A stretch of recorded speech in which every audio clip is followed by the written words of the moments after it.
I believe I can be healthy, but I've not really been healthy all my life. I believe I can have energy and feel great, but I've been tired all my life. I believe I have the ability to make a lot of money. Yeah, but I've been broke all my life, And so when we have these underlying background noises going on, it disrupts our ability to really embody the things that we're trying to embody. You're listening to Turn Your Soul On Radio. I am your host and visionary doctor, Dr. Brandy Victory, and my mission is to assist high-achieving women in closing the gap between feeling unfulfilled to living a life on fire. It is time, ladies, to champion our own lives and turn ourselves on. This is Living Victoriously, ladies. This is how you turn your soul on. Hello, my friends. I am so on fire. I'm so glad to be here with you today, and thank you so much for being here.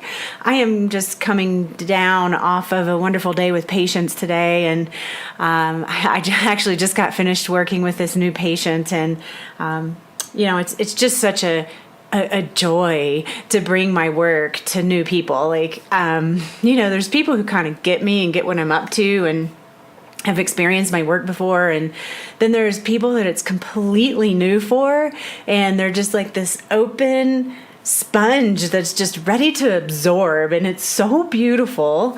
I'm so excited to be able to share this with this young woman who graced my life today.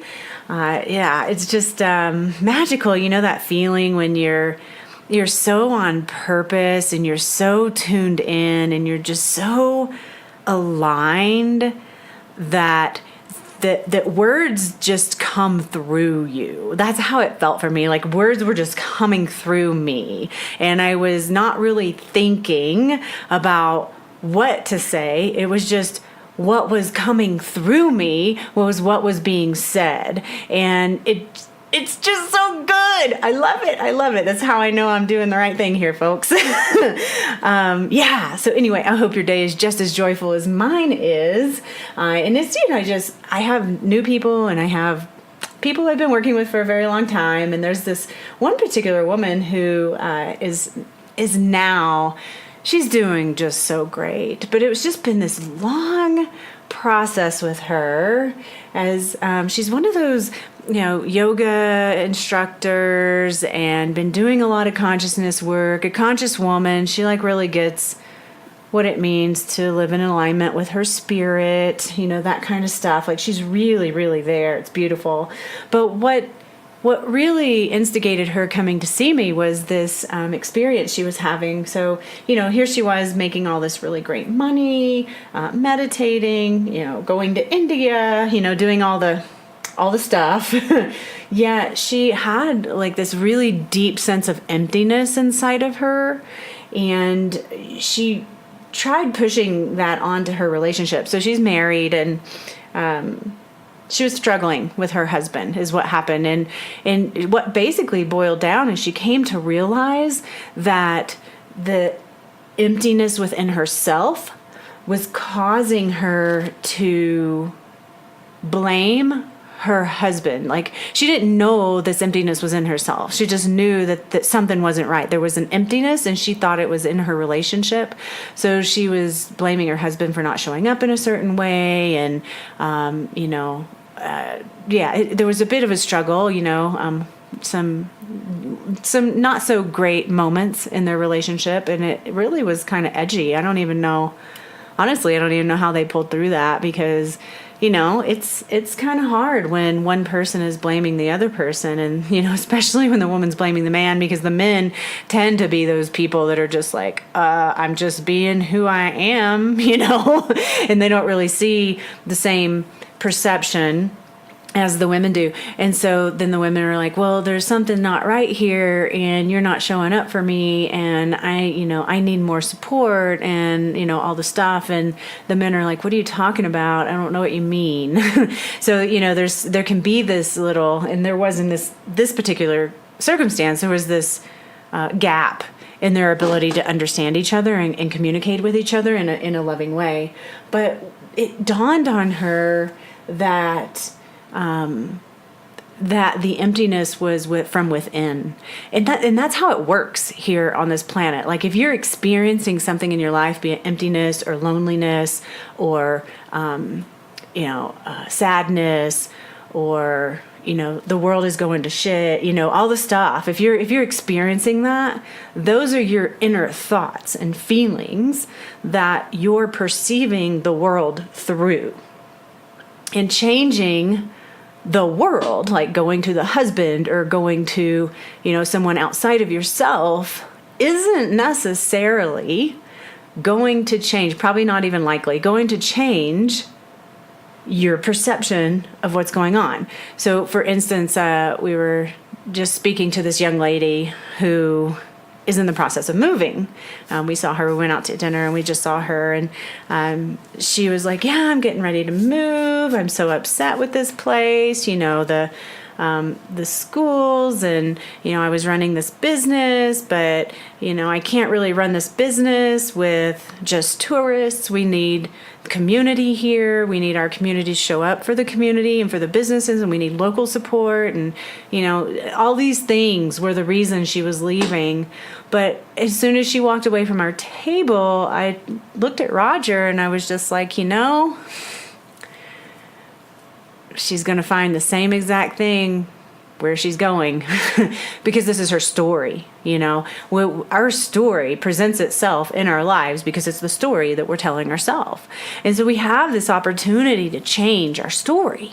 And this is what this lady came to. And once she really understood that there's this deep emptiness inside of her is when she shows up in my office. So this is where I get it. This is after all the hoopla with her husband and all this stuff. But it's as if, when someone comes to that deeper realization within themselves, it hits home pretty hard.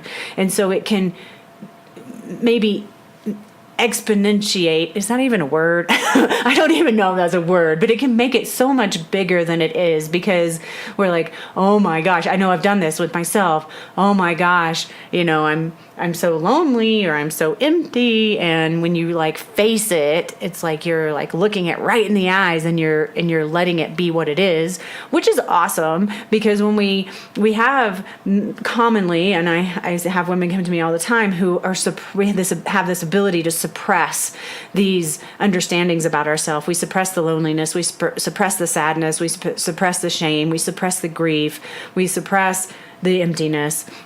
And in that suppression, it's boiling under the surface, and we put a smiley face on the outside and move through life as if that doesn't exist. And I know for myself, I've been really understanding on a much deeper level how easy it is to push things so deeply under the rug that in my conscious mind, they don't exist.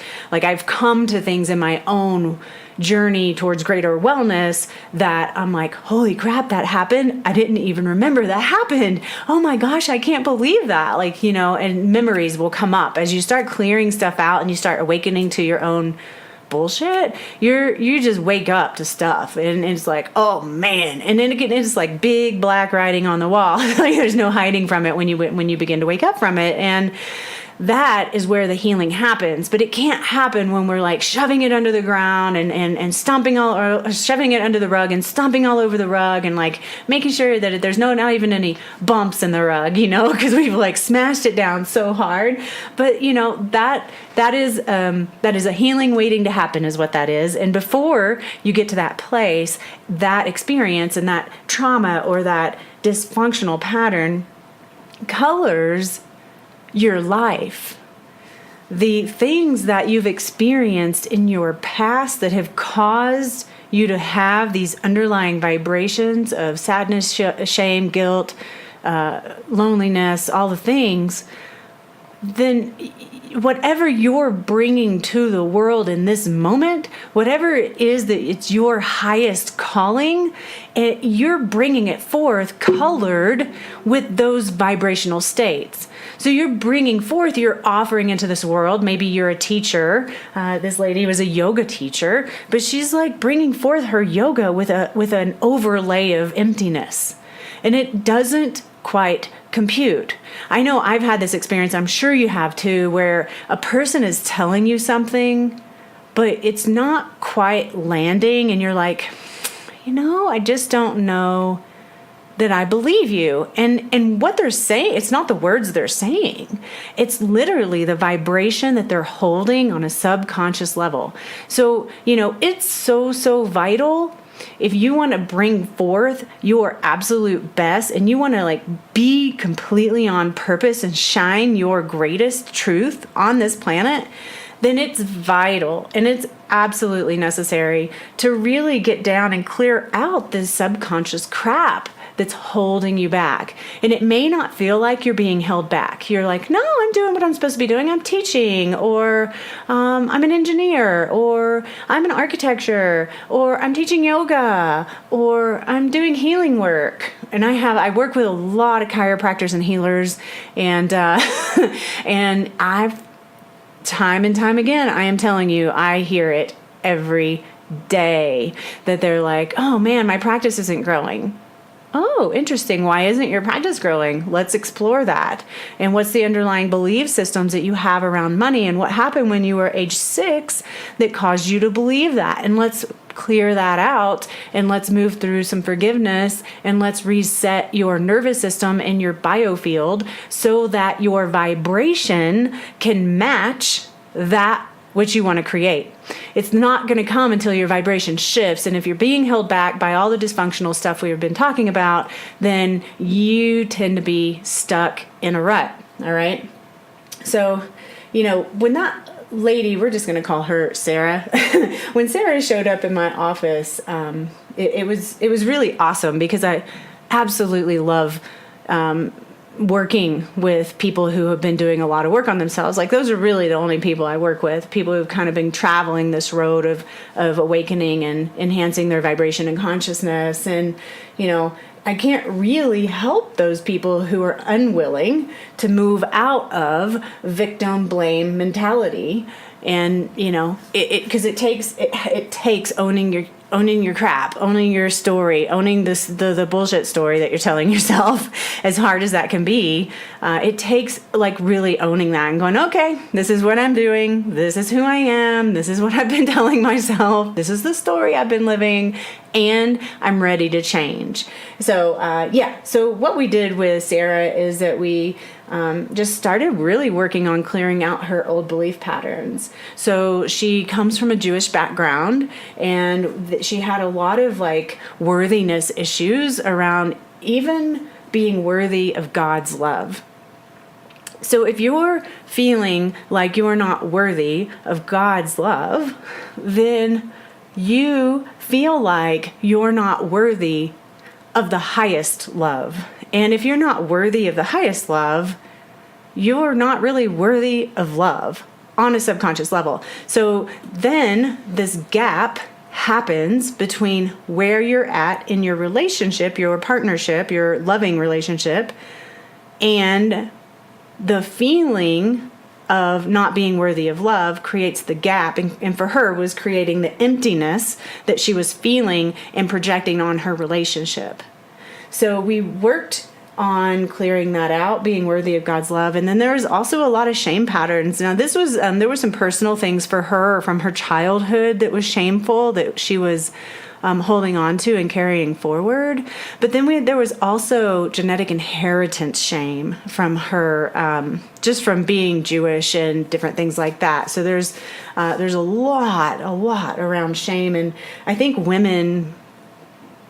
every single woman I've worked with has shame somehow, regardless of being Jewish or not, because I think, we've been shamed to be, to even be women. To be women was shameful at some point, even though that may not be in our personal lifetimes in this very moment, that's been in our history, and we carry our history forward.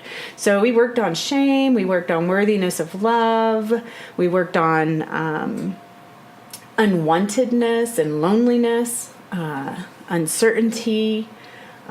And then we really sat in and opened herself and aligned herself to receive and connect into something greater, like that with a capital S and a capital G, right? That something greater than ourselves, which you can, a lot of people call God, some people call universe and spirit, whatever. I personally call it the nameless one because we can't contain it in a name. It's just that big and that amazing and that creative and that loving that it's so big we can't even conceive of it, much less contain it in a name. So when we start to get our nervous systems balanced in such a way that we create an inner alignment within ourselves, that inner alignment, like if you let's just step back for a minute, just close your eyes for a second and feel into your center. Feel into the deepest part within yourself. And I know I could take you through this whole process, but as you keep doing that, just keep going in, and keep going in, go deeper, go deeper, go deeper, you'll come to realize that that's an infinite space. And in that infinite space lies the infinite, the one, the highest. And you have the ability to align to that every single day.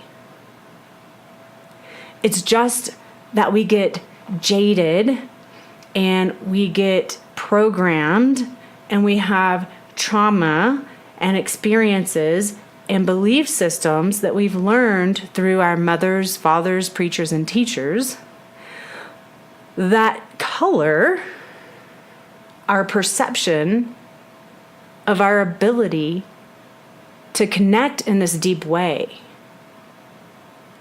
But you have the ability to pull off those shades. You have the ability to just go inside and connect in. And I will tell you, the more that you do it, the more that you practice it, the easier it gets. And maybe in the beginning, you don't even really know what you're feeling. You're just closing your eyes and quote unquote meditating or going into your center and feeling the vastness of that. But the more that you connect into that, the more you will begin to extract your highest wisdom. The more you'll begin to receive information, guidance that takes you to where you're meant to be.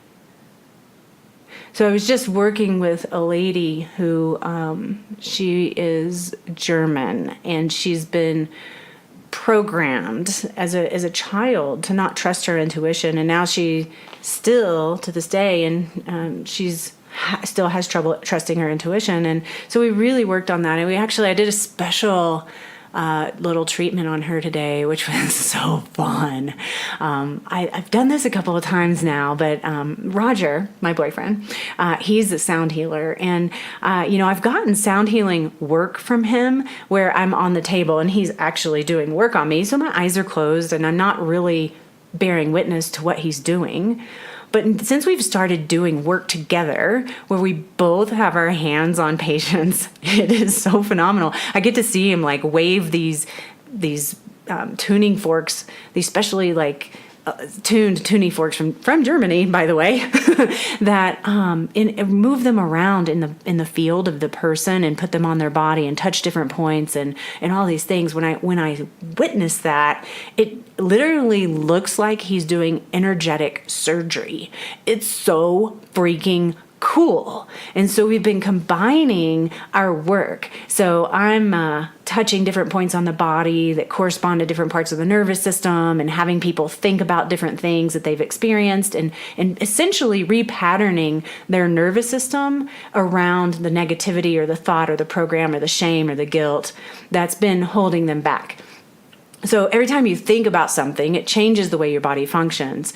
And traditionally, negative patterns and thoughts and experiences cause a negative reflection in the nervous system, and I pick up on that stuff. And so then my skill is at touching these different points on the body that correspond to different parts of the nervous system to create a new pattern in the nervous system and in the biofield, so that the thought no longer creates a charge or dysfunction in the body. Like, it really has no meaning anymore once we repattern the nervous system around these dysfunctional states. So it's been so cool to be able to work with Roger, because he's been doing the sound at the same time I'm resetting the nervous system, and it is just powerful work.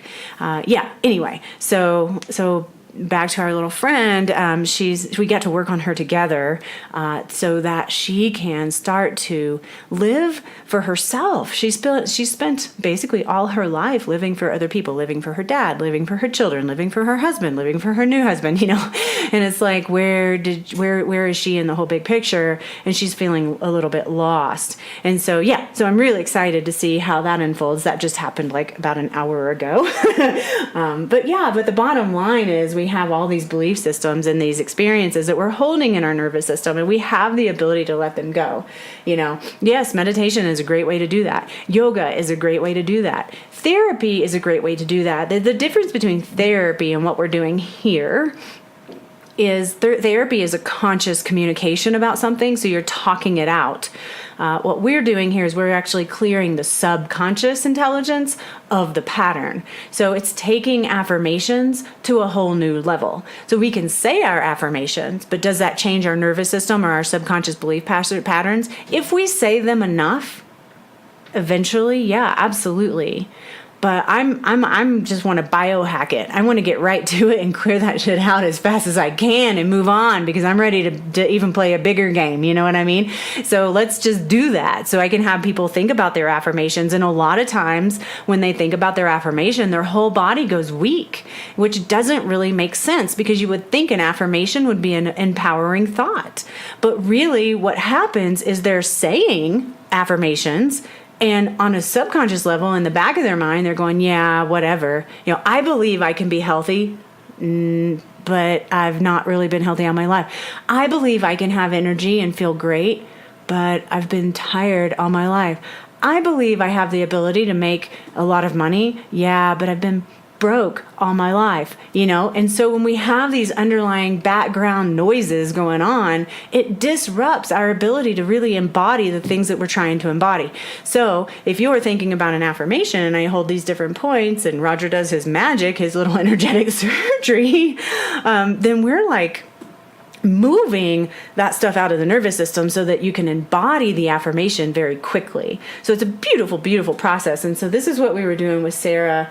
And, she lives far away. She comes to see me from Aspen. And when I was working with her more, when we were in the throes of her dysfunctional state and really trying to get that stuff cleared out, I was working with her a little bit more. But now I basically see her virtually once a month, and she's in a fabulous place. It's so wonderful. And I just got to make it to one of her yoga classes, because I have a very strong feeling that what she's bringing to that class is something way beyond what she was bringing a year ago. So, so are you feeling it? Oh my God. Yeah. I'm just curious. Are you having any thoughts go on right now about, man, I sure would like to clear this out, or I've been having loneliness, or I've been feeling emptiness, or I've been feeling sadness, guilt, or shame, or, I know that's getting in the way of me being a good mom. I know that's getting in the way of me and being a good teacher, or a parent, or employee, or coworker, or husband, wife, whatever, right? So if you've been working on this stuff and you feel like you're really ready to shift, you're really ready to take it to the next level, I highly encourage you to sign up for my Ignite Your Life workshop in January. It's January 12th. There are only 8 women that will be processing like this with me in that group, and I'm really excited because each woman will walk away with a significant breakthrough, and it will be life-changing. So I'm so excited to be able to offer this and work in this way with you women. And if you've been hearing it and you've been listening, and it's calling you, you reach out. I'm going to put a link in the show notes. You just click on that link and you apply, and we'll make sure it's a good fit for you. All right. Whatever you do, ladies, turn yourself on. Thank you for tuning in to another awesome episode of Turn Your Soul On Radio. If you're enjoying the show and it's making a difference in your life, I'd be super grateful if you'd head on over to iTunes and leave a heartfelt review, which tremendously helps the growth of the show. Feel free to leave any suggestions or questions in your review, or you can shoot us an email at admin@drbrandyvictory.com. I also would like to invite you to become a deeper part of the Turn Your Soul On Radio community, which you can do by joining our private Facebook group, Turn Your Soul On. I'll leave a link in the show notes for you. Thank you so much for being here today, and I'll talk to you next time. Have a fantastic day. This podcast is for information purposes only. Dr. Brandy Victory is not a medical doctor, and the views and statements expressed on this podcast are not medical advice. This podcast, including Dr. Brandy Victory and the producers, disclaim responsibility from any possible adverse effects from the use of information contained herein. Opinions of guests are their own, and this podcast does not endorse or accept responsibility for statements made by guests. This podcast does not make any representations or warranties about guest qualifications or credibility. This podcast may contain paid endorsements and advertisements for products or services. Individuals on this podcast may have a direct or indirect financial interest in products or services referred to herein. If you think you have a medical problem, consult a licensed physician.